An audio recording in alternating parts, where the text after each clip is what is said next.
नमस्कार, राजस्थान समाचार में आपका स्वागत है। पेश है राजस्थान की खास खबरें। बीजेपी प्रदेश अध्यक्ष सीपी जोशी के कार्यक्रम में हंगामा। विधायक चंद्रभान सिंह ने भाजपा को समर्थन दे दिया है। हालांकि चित्तौड़गढ़ की भाजपा पार्टी अभी भी दो धड़ों में बटी दिखाई दे रही है। इसकी एक बानगी मंगलवार रात को भाजपा की ओर से आयोजित होगी मिलन कार्यक्रम में देखने को मिली, जब भाजपा प्रदेश अध्यक्ष सीपी जोशी सहित दिग्गज नेताओं की मौजूदगी में भाजपाइयों ने चंद्रभान सिंह आज्ञा गुट में उनके सबसे करीबी माने जाने वाले पूर्व विधायक व भूमि विकास बैंक चेयरमैन बद्रीलाल जाट को कार्यकर्ताओं ने मंच पर जाने से रोक दिया, जिसके बाद मंच पर खींचतान का माहौल हो गया। इस घटना को लेकर लोग अलग अलग कयास लगा रहे हैं। महेश जोशी को जेजेएमए भ्रष्टाचार के मामले में ईडी का तीसरा सम्मन। जल जीवन भ्रष्टाचार को लेकर पूर्व जलदाय मंत्री महेश जोशी को ईडी का तीसरा सम्मन मिला है। महेश जोशी को ईडी ने आज फिर से पूछताछ के लिए बुलाया है। पहले सम्मन के बाद महेश जोशी ने ईडी से मांगा 15 दिन का समय। जोशी के करीबी संजय बड़ाई से भी 2 बार लंबी पूछताछ हो चुकी है। भ्रष्टाचार को लेकर संजय बड़ाई की जांच जारी है। जल जीवन मिशन में इरकॉन कंपनी के नाम पर फर्जी प्रमाण पत्र से 2000 करोड़ के टेंडर लिए थे। राजस्थान के जल जीवन मिशन में 2100 करोड़ के घोटाले में ईडी ने पहली बार गिरफ्तारी कर ली है। झुंझुनू लोकसभा सीट पर बीजेपी मारेगी हैट्रिक या कांग्रेस पलट देगी बाजी। राजस्थान में लोकसभा चुनाव 2024 को लेकर सभी पार्टियों ने तैयारियां शुरू कर दी है। वैसे तो राजस्थान की सभी 25 सीटें बीजेपी कांग्रेस के लिए अहम है, लेकिन झुंझुनू लोकसभा सीट पर दोनों पार्टियों में कड़ी टक्कर देखने को मिल सकती है। इस सीट पर जहां बीजेपी ने नरेंद्र कुमार का टिकट काटकर शुभकरण चौधरी को मैदान पर उतारा है, तो कांग्रेस ने विजेंद्र सिंह औला पर दांव खिला है। यहाँ से फिलहाल बीजेपी के नरेंद्र कुमार सांसद है। अब देखना ये है कि इस लोकसभा चुनाव में बीजेपी कांग्रेस में से कौन बाजी मारती है। सीएम भज्जूलाल शर्मा बोले, ये पब्लिक है, सब कुछ जानती है, कांग्रेस के ढूंढते रह जाओगे, चुनाव आते ही फैलाती है अफवाह। मुख्यमंत्री भज्जूलाल शर्मा ने एक बार फिर कांग्रेस पर जमकर हमला बोला। शर्मा ने कांग्रेस पर जनता से वादा खिलाफी का आरोप लगाते हुए कहा है कि कांग्रेस के नेता झूठ बोलकर अफवाह फैलाते हैं, लेकिन ये पब्लिक है, सब जानती है। इन चुनावों के बाद कांग्रेस को ढूंढते रह जाओगे। भाजपा से जयपुर शहर प्रत्याशी मंजू शर्मा की नामांकन रैली से पहले चुनावी सभा हुई। सभा को मुख्यमंत्री भज्जूलाल सहित कई नेताओं ने संबोधित किया। मुख्यमंत्री भज्जूलाल शर्मा ने कहा है कि पूर्व मंत्री भंवर लाल शर्मा जयपुर सहित राजस्थान में पार्टी को मजबूती देने का काम किया। उनकी बेटी को जयपुर से प्रत्याशी बनाया गया। यहाँ पार्टी है, इसे परिवार ही कहते हैं। उप मुख्यमंत्री दिया कुमारी बोली, गहलोत को ले लेना चाहिए रिटायरमेंट। उप मुख्यमंत्री दिया कुमारी का बड़ा बयान सामने आया। बीजेपी प्रत्याशी अर्जुन राम मेघवाल की नामांकन सभा के दौरान मीडिया से बातचीत में कहा, अशोक गहलोत का समय समाप्त हो गया है, उन्हें अब रिटायरमेंट ले लेना चाहिए। अब राजस्थान में बीजेपी की सरकार मोदी के 10 साल के काम के दम पर फिर बीजेपी केंद्र में सत्ता में आ रही है। डबल इंजन की सरकार प्रदेश का विकास करेगी। कांग्रेस को फिर बड़ा झटका। राजसमंद से सुदर्शन सिंह रावत ने किया लोकसभा चुनाव लड़ने से इनकार।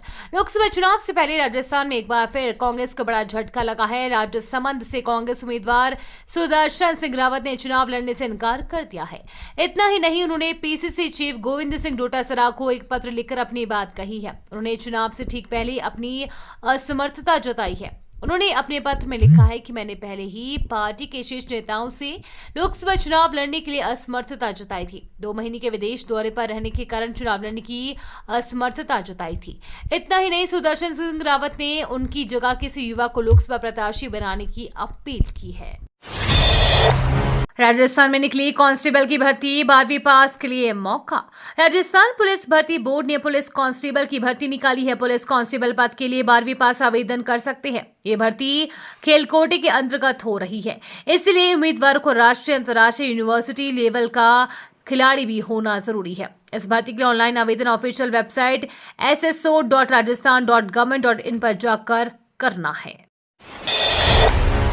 सभी 25 लोकसभा सीटों पर योगी वोटर्स की लिस्ट। लोकसभा चुनाव 2024 में राजस्थान में 58,000 मतदाताओं ने घर से वोटिंग करने का चयन किया है। एक अधिकारी ने बुधवार को इस बात की जानकारी दी है। राजस्थान में पहले चरण में 35,542 लोगों ने घर से ही वोटिंग करने का फैसला किया है। इनमें 26,371 वरिष्ठ नागरिक और 9,171 दिव्यांग लोगों ने घर से वोट डालने के लिए खुद को रजिस्टर किया है। राज्य के मुख्य चुनाव अधिकारी प्रवीण गुप्ता ने इस बात की जानकारी दी है। पहले चरण में घर से वोटिंग के लिए रजिस्ट्रेशन बुधवार को खत्म हो जाएगा। 1 अप्रैल तक सभी पंजीकृत राजनीतिक दलों को इन होम वोटर्स की जानकारी दे दी जाएगी। राजस्थान में 41 डिग्री के बाद तापमान। राजस्थान में अब भीषण गर्मी की आहट मिलनी शुरू हो गई है। राजस्थान के कई इलाकों में गर्मी ने तेवर तल्ख कर दी है। बीते 24 घंटे के दौरान राजस्थान के फलौदी में अधिकतम तापमान 41.2 डिग्री सेल्सियस दर्ज किया गया। मौसम विभाग के मुताबिक पश्चिमी राजस्थान पर एक साइक्लोनिक सर्कुलेशन मौजूद है। वहीं एक ताजा पश्चिमी विक्षोभ 29 मार्च से पश्चिमी हिमालय क्षेत्र को प्रभावित करने की संभावना है। इसके प्रभाव से 27-31 तारीख के दौरान पंजाब, हरियाणा, चंडीगढ़, पश्चिम उत्तर प्रदेश में अलग अलग स्थानों पर गरज चमक के साथ हल्की बारिश होने की संभावना है। राजस्थान की बात करें तो 29 और 30 मार्च को राजस्थान में मौसम खराब रहेगा। हाथ में पिस्टल, चेहरे पर मास्क और 10 लाख कैश की लूट। राजस्थान के 12 में दिन दहाड़े एक बैंक लूट किया गया। ये पूरी घटना सीसीटीवी कैमरे में कैद हो गई है। दरअसल बैंक में 2 बदमाश बंदूक लेकर घुसे और 10 लाख रुपए से अधिक की नकदी लेकर फरार हो गए। ये सीसवाली के बड़गांव में स्थित यूको बैंक की घटना है। बैंक में घुसने से पहले बदमाशों ने हवाई फायरिंग भी की। वो कर्मचारियों को डरा धमकाकर कैश लूट कर गायब हो गए। वारदात की सूचना मिलने के बाद एसपी सहित अन्य पुलिस अधिकारी मौके पर पहुंचे और कर्मचारियों से लूटपाट की जानकारी ली। फिलहाल आरोपियों को पकड़ने के लिए पुलिस टीम का गठन किया गया है। संदिग्धों से पूछताछ की जा रही है। अशोक गहलोत का भाजपा पर आरोप, हेलीकॉप्टर को लैंड करने की नहीं दी इजाजत।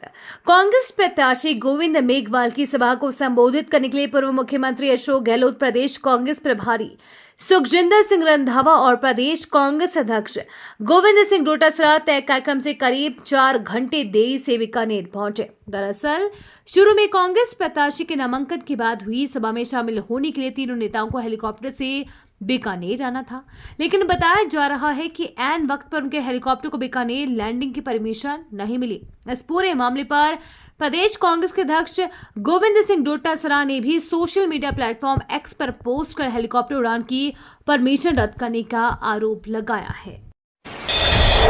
राजस्थान में सरकारी कर्मचारियों से जुड़ी बड़ी खबर। होली के बाद फिर आई छुट्टियां। सरकारी कर्मचारियों के लिए बड़ी खबर है। 29 मार्च से 1 अप्रैल तक सरकारी कर्मचारियों का अवकाश रहेगा। आज 28 मार्च को सरकारी दफ्तरों में कामकाज होगा। इसके बाद 4 दिन तक सरकारी दफ्तरों में अवकाश रहेगा। 29 मार्च को गुड फ्राइडे का अवकाश रहेगा। इसके बाद 30 मार्च को शनिवार और 31 मार्च को रविवार का अवकाश रहेगा। 1 अप्रैल को शीतला अष्टमी मेले का अवकाश रहेगा। जयपुर जिले में यह अवकाश रहेगा। ऐसे में अब 2 अप्रैल को सरकारी दफ्तरों में कामकाज होगा। गहलोत बेटे की चिंता नहीं करते तो राजस्थान में पेपर लीक नहीं होते, सीएम भज्जन लाल। मुख्यमंत्री भज्जन लाल शर्मा ने आरोप लगाते हुए कहा है कि अगर कांग्रेस के पूर्व मुख्यमंत्री अशोक गहलोत अपने बेटे की चिंता नहीं करते तो राजस्थान निश्चित रूप से विकास की राह पर होता, लेकिन कांग्रेस नेता गहलोत को अपने बेटे की चिंता थी।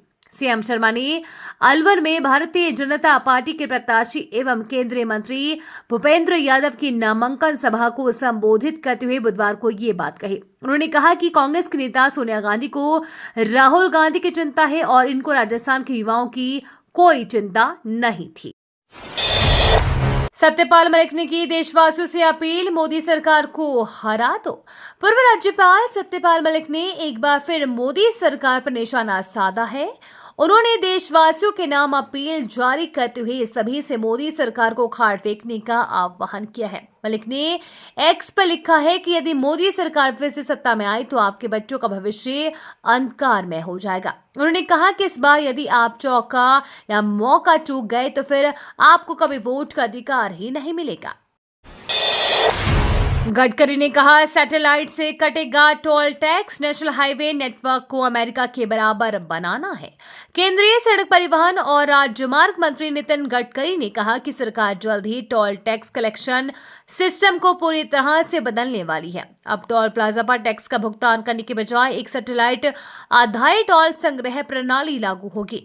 इस नए सिस्टम से हाईवे पर सफर करने वालों का फायदा होगा, क्योंकि उन्हें उतने ही पैसे देने पड़ेंगे जितने किलोमीटर की वे यात्रा करेंगे।